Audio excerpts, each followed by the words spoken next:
Hello, my name is William Floyd, and today this is my exercise progression. I'm doing it on the deadlift. This is for Kinesiology 5314, and it is October 4th, 2019.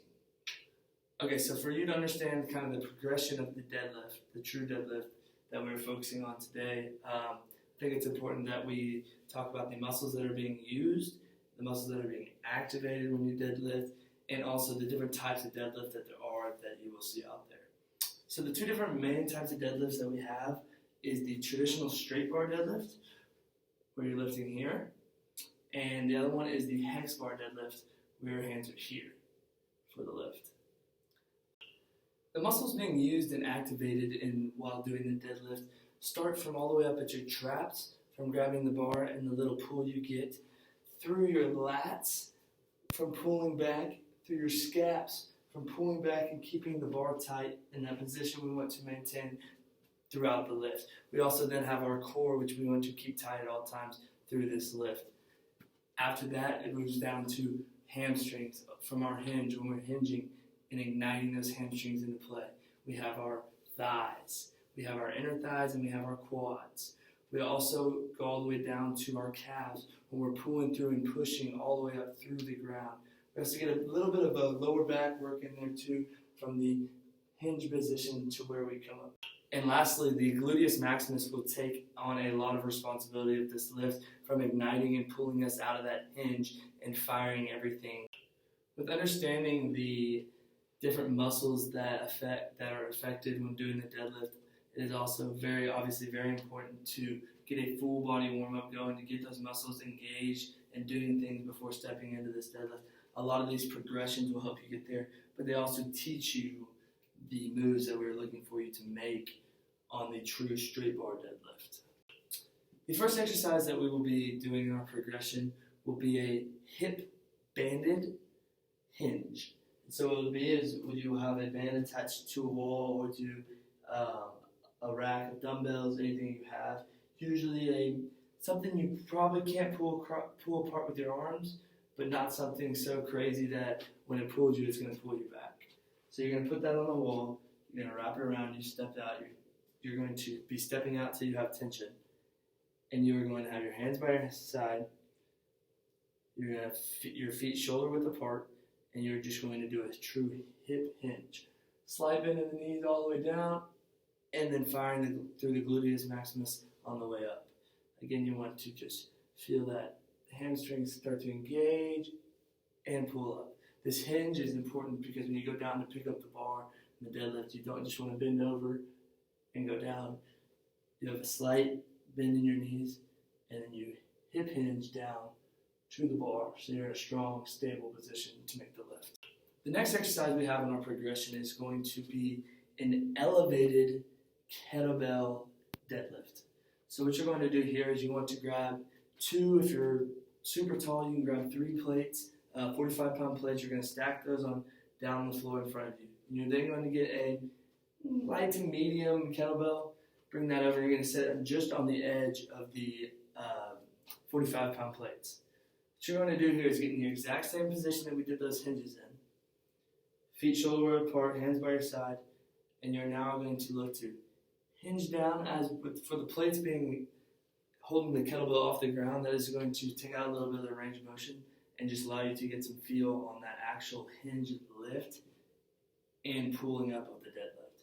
So what you're going to do is reach down, grab that. When you grab that kettlebell, you want to mimic it like it's the bar. So you're going to pull those lats back, you're going to pull those scaps down, and you want to lift straight up and hinge back down.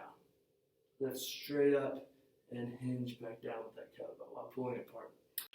As long as you're setting that kettlebell back down in the same spot, you shouldn't have to worry about your form being off or risk of injury.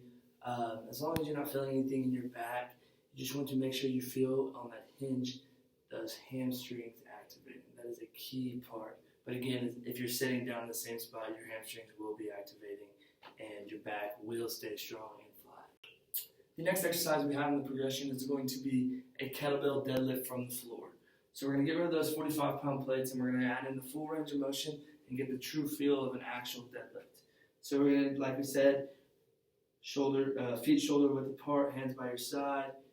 Get that hinge, you go down, slight bend in the knees, all the way down. You're going to grab that kettlebell, pulling the lats back, your scap's down, and you want to lift straight up. Again, focusing on staying strong in the hips into the back position, picking the kettlebell up and setting the kettlebell back down in the same spot. This is truly getting the full range of motion of the deadlift and getting ready to stack up for a little bit heavier loads and more powerful moves coming up in the progression.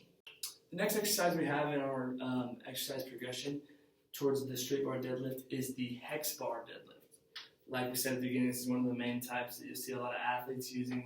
And it's actually incorporating more of a squat and deadlift than the true straight bar deadlift does. So it gets a little more squat-based numbers, I'd say performance into that.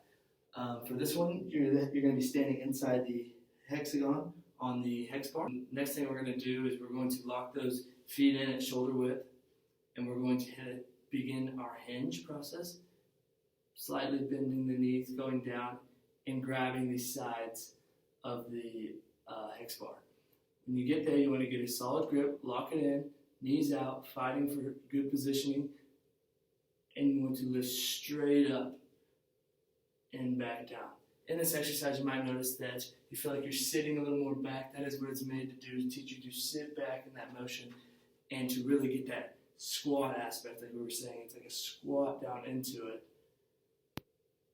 here with the hex bar. It takes a little bit of impetus out of the hinge, so if you're not as good at the hinge, this may be a cheat for you to still get good quality deadlifts in.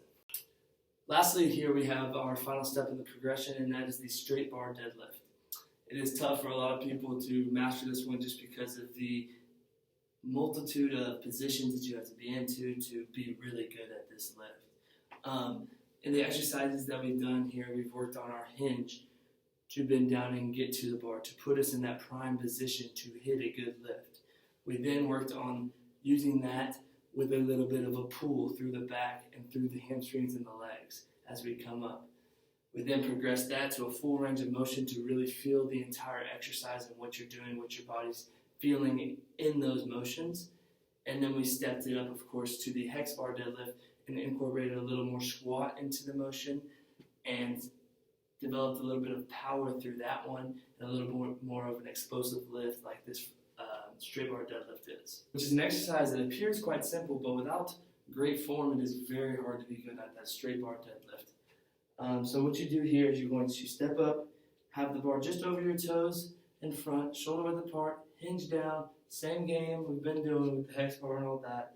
You're going to bend straight down, you're going to grab that straight bar, and this one you're going to pull out as well. Pulling those scaps down, using those lats to put everything down, having a strong base, and you're truly going to get that full hinge through the hips and lift straight up. Now if you're falling forward, you're not sitting back, that's why that hex bar helps you to get to that sitting back. So when that front bar is there, it takes good form and focusing and extending through that process.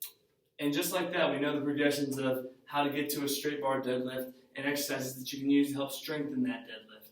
Again, we have the banded hip hinge, teaching us that movement and focusing on pulling our hips back and locking us into good positions. We then have the elevated kettlebell deadlift, teaching the pull along with the hinge in action with a little bit of weight. Next, we go to the kettlebell deadlift from the floor with full range of motion and starting to really feel what exactly we're going to do when we get into those positions down there at the bottom when lifting and setting the weight back down as we focus to create strength through all of those positions. After that, we then have our hex bar, teaching us to sit back, stay strong, a powerful move that allows a little more simplicity for athletes to have a little bit of leeway on a little bit of form, but still get the exercise done as necessary. Although it is still very necessary to focus on the lats back, everything packed down, straight back, and fighting for good form. Lastly, we have our straight bar deadlift, the Olympic lift, where we're truly getting a full hinge in through full range of motion, through full deadlift, pulling all the way through the entire body while being locked in, staying in good form. That straight bar deadlift is a tough one, but these progressions can help you get there, people.